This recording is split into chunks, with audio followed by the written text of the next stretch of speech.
Welcome to a brand new hour of CBS Sports HQ. I'm Haley Sutton. If you listen very closely, you'll start to hear the roars of college football fans across the country gearing up for all the action. We're now just 1 week away from college football week 0, and there are no shortage of storylines to follow before we get there. No better way to set the tone on our college football coverage than sunny skies and sandy beaches. Hawaii Stanford going to kick things off for us on CBS next Saturday.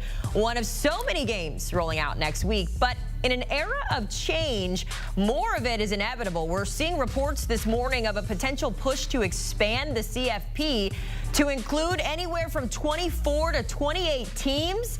It's only an idea right now, but is it possible? Thankfully, we have a handful of insiders on the case, including our CBS Sports national football reporter and host of our College Football Insiders podcast, Brandon Marcello, joining us this morning. Brandon, the Big Ten reportedly flirting with even bigger expansion news there. What more can you tell us about this development and the future of college football?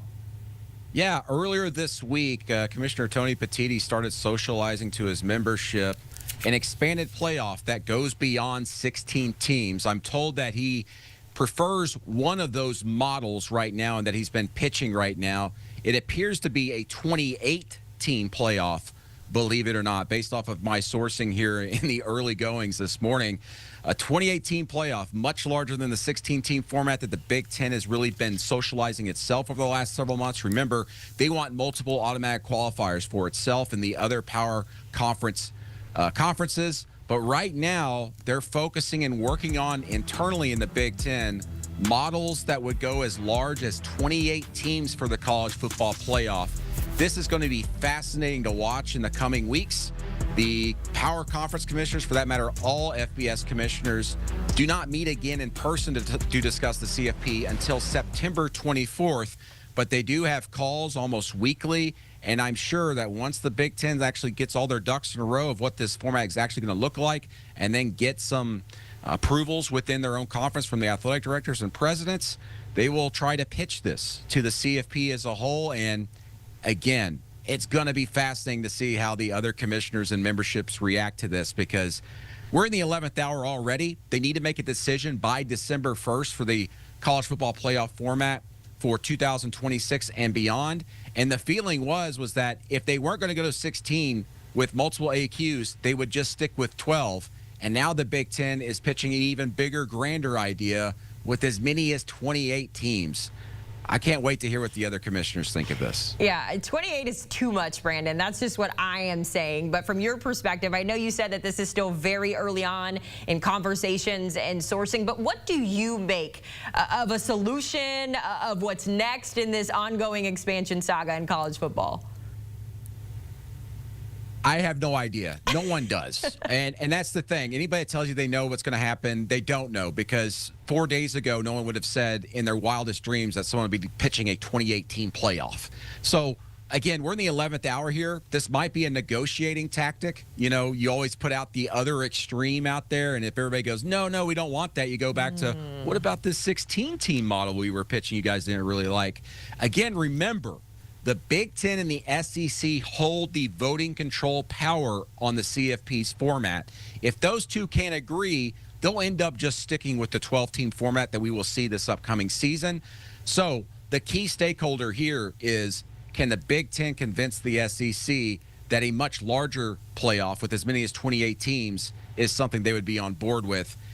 I have my doubts, but we will see. Because, again, early goings here, and this is yet to be socialized with the SEC. A little reverse psychology, a little Uno reverse, if you will. I like it, Big Ten. I see what you're doing. All right, we'll keep our eye on a very early situation there, Brandon.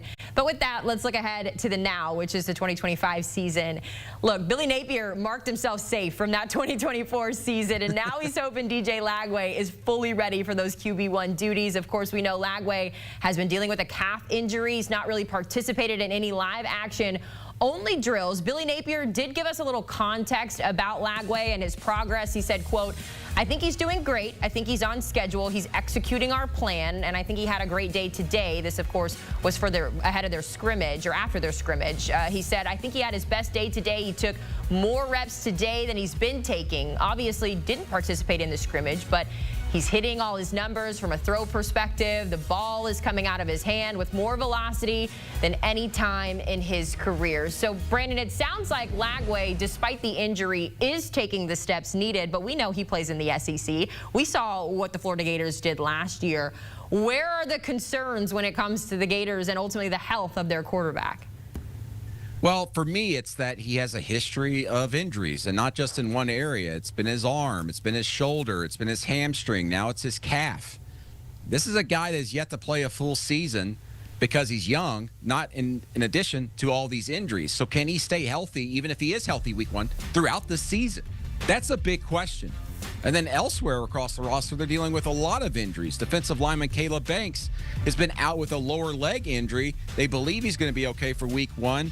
But my question is will he scrimmage later Saturday? Same with DJ Lagway. He's been out at practices throwing the ball, but will they allow him to scrimmage later on Saturday? That's going to be a big key to whether we see them play in week one. Also, remember, 5-star freshman receiver Dallas Wilson, who I'm really high on and could end up being one of their top 3, top 2 receivers this season.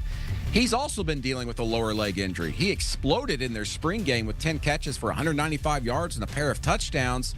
These are guys that aren't just, depth pieces. These are potential superstars for them on both sides of the ball. And again, you can count this up as just early nicks and bruises in preseason camp, but we're late in preseason camp now. You got to get these guys ready for week one. And I think we'll learn a lot more Saturday evening going into Sunday about the health of these guys because they're holding their second major scrimmage of the preseason camp. Got preseason scrimmages, a really tough week one matchup against LIU on August 30th before they open the season against LSU, the SEC season, I should say, against LSU on September 13th. Let's talk about conference-less Notre Dame here. They entered the season with a quarterback battle on their hands a bit. I think a lot of people were expecting CJ Carr to get the start, but we've seen some reports that battle may be a little bit closer than what we anticipated here. They're going to open the season against Miami. Brandon, what read are you getting on who's going to start that game and how important will it be to set the tone for Notre Dame? This is the most surprising development of the preseason in my eyes across the country. Everybody assumed, including people in the Notre Dame program, that CJ Carr was going to take over. Remember, Steve Angeli, his primary competition, transferred to Syracuse. And so everybody saw that as a sign of CJ Carr's the guy, right? Well, no. Kenny Minchie's been pushing him throughout the preseason here, and I would dare say that he's the leader right now to win the starting job based off of the people I have talked to around the Notre Dame program.